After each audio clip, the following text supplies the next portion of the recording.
नमस्कार. कसे आहात सगळे? छानच असाल आणि असेच छान राहा. कारण आपल्या आयुष्याचा काहीही भरोसा नाही आहे. कधी कोणाच्या आयुष्याचा शेवट होईल काहीही आपण सांगू शकत नाही. वेगळं सांगायची काहीच गरज नाही आहे. काश्मीरमध्ये घडलेला आतंकवादी हल्ला, आता नुकतीच झालेली विमान दुर्घटना, कोणालाच ठाऊक नव्हतं की आपलं आयुष्य इकडे संपणार आहे. लग्न करून नवीन सुरुवात करायला गेलेलं जोडपं, त्यांना ठाऊकही नव्हतं की आपल्या आयुष्याची सुरुवात आपण करणार आहोत, पण इकडे आपला अंत लिहिला आहे हे त्यांना काहीच ठाऊक नव्हतं. विमान अपघातात जे घडलं, काही लोक आपल्या माणसांना भेटण्यासाठी चालली होती, काही लोक नवीन आयुष्याची सुरुवात करण्यासाठी चालली होती. त्यांना ठाऊकही नव्हतं की इथे आपल्या आयुष्याचं शेवट आहे. सांगण्याचं तात्पर्य हेच आहे की मृत्यू, कुणालाही कुणाचाच मृत्यू ठाऊक नाही आहे. शाश्वत काहीच नाही आहे. आपण या भूतलावर आलो आहे खरं, एंट्री आपण केली आहे, पण एक्झिट कुणालाच माहीत नाही आहे. त्यामुळे आहे ते आयुष्य भरभरून जगा. राग, रुसे, हेवे दावे हे सगळं बाजूला ठेवा आणि एकमेकांशी प्रेमाने राहा. मी असं म्हणत नाही आहे की आता तुम्ही म्हणाल की असं कसं प्रत्येकाशी, तर स्वाभिमान स्वतःचा दुखवला जात असेल ना, तिकडे नक्कीच लक्ष द्या. तुमच्या आयुष्यात जी माणसं तुमच्यावर खरं प्रेम करतायत मनापासून, त्या माणसांना नक्कीच तुम्ही त्यांच्याशी प्रेमाने वागा, चांगलं वागा. त्यांच्यासाठी तुम्ही तुमचा स्वाभिमान, अहंकार सोडा. पण जी माणसं तुमचा स्वाभिमान दुखवत आहेत, तुम्ही त्यांना जीव लावताय, प्रेम लावताय किंवा तुम्ही त्यांच्याशी खूप चांगलं रिॲक्ट करताय, पण तुम्हाला प्रतिसाद तसा मिळत नाही आहे, तिकडे नक्कीच स्वाभिमान तुमचं सोडू नका. त्यामुळे आयुष्यात आहे ना, जी माणसं तुम्हाला जीव लावत आहेत त्या माणसांना ओळखा.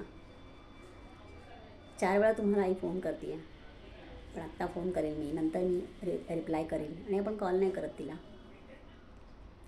पण ती काळजीपोटी फोन करत असते. किंवा आपल्या आयुष्यात नात्यांमध्ये म्हणा किंवा मैत्रीमध्ये म्हणा, एखादी मैत्रीण, एखादा मित्र किंवा नात्यांमध्ये एखादी व्यक्ती अशी असते की 4 वेळा आपल्याला फोन करते, पण आपण त्यांना फोन नाही करत का, तर आपण बिझी असतो. पण असं नका करू. जर तुमची खरंच कोणी काळजी करत आहे, तुम्हाला जीव लावता येईल आणि तुमच्याशी त्यांना बोलायचं आहे, तर त्यांना नक्की कॉल करा, त्यांच्याशी तोंड भरून बोला. कारण अशी माणसं आयुष्यात, आणि अशा माणसांना जपा. अशी माणसं आयुष्यात यायला नशीब लागतं, आणि अशी माणसं तुमच्या आयुष्यात जर असतील ना, तर त्यांच्याकडे नक्की लक्ष द्या. काही माणसं असतात, आपण कॉल करूनही आपल्या कॉलकडे दुर्लक्ष करतात किंवा आपल्याला रिस्पॉन्स नाही करत. अशा माणसांकडे लक्ष देऊ नका. पण जी माणसं खरंच तुमची काळजी करत आहेत ना, अशा माणसांना नक्की तुम्ही रिप्लाय द्या. कारण आयुष्याचा कोणाचाही भरोसा नाही आहे. आज तुमच्याशी मी बोलते, उद्या माझाही भरोसा नाही, कोणाचाच भरोसा नाही आहे आजकाल.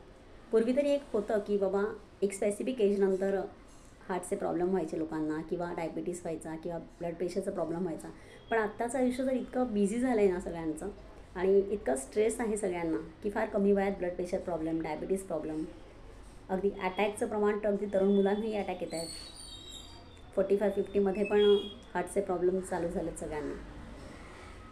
त्यामुळे तुम्ही कधी कुठे चालला आहेत, कधी तुमच्या चालताना कधी काय तुम्हाला होईल, किंवा कधी तुम्ही बसला आहेत किंवा झोपला आहेत, कधी झोपेत अटॅक येईल आणि तुमचा शेवट होईल, कुणालाच माहिती नाही. असे बरेचसे प्रकरण आपण आता ऐकतो आहे, असं होतं आहे बऱ्याच जणांच्या बाबतीत.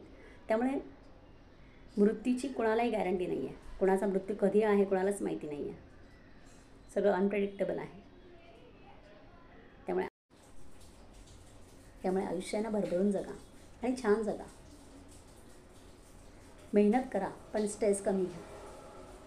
तुमच्या शरीराकडेही लक्ष द्या. त्यासाठी वर्कआउट करा. सकाळी 1 तास स्वतःसाठी द्या. तुमच्या खाण्यावर कंट्रोल ठेवा. चांगलं चुंगलं खा.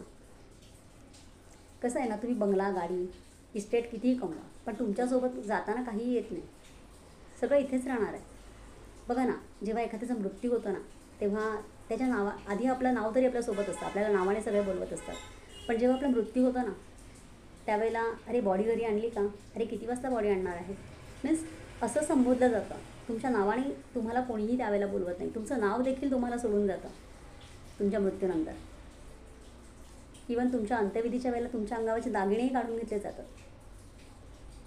तुमच्यासोबत काहीच येत नाही. तुमचं बंगला, गाडी, तुमचं ऐश्वर्य सगळं इथेच राहणार आहे. मग कसला अभिमान. कसला अहंकार, कसला कसला इगो, कसला ॲटिट्यूड तुमच्यामध्ये. त्यामुळे ॲटिट्यूड बाजूला ठेवा. आयुष्यात कमवायचं असेल ना, तुमची इस्टेट, तुमचं बंगला, गाडी, यामुळे तुम्ही लोकांच्या लक्षात थोडे दिवस राहणार आहात. पण तुम्हाला जर लोकांच्या लक्षात राहायचं असेल ना, तर माणुसकी जपा, माणुसकीने राहा, सगळ्यांची छान वागा, सगळ्यांशी बोलून चालून राहा छानपैकी. कारण लोकांच्या लक्षात ना तुमचं चांगलं कर्म राहणार आहे, तुमचं चांगलं वागणं राहणार आहे. तुम्ही गेल्यानंतर लोक म्हटली पाहिजेत, अरे खूप छान होता हा, ती खूप छान होता हा तो, किती बोलून चालून सगळ्यांशी राहायचा, आणि ती किती चांगली होती, बोलून चालून होती सगळ्यांशी, प्रेमाने बोलायची सगळ्यांशी. हे तुमची माणुसकी, तुमचा स्वभाव, चांगला स्वभाव हा लोकांच्या लक्षात निरंतर राहणार आहे. त्यामुळे आयुष्य जगताना आहे ना, या गोष्टी जपा, सगळ्यांशी छान वागा, की त्यांच्या तुम्ही आठवणीत राहिलात पाहिजे, असं जगा.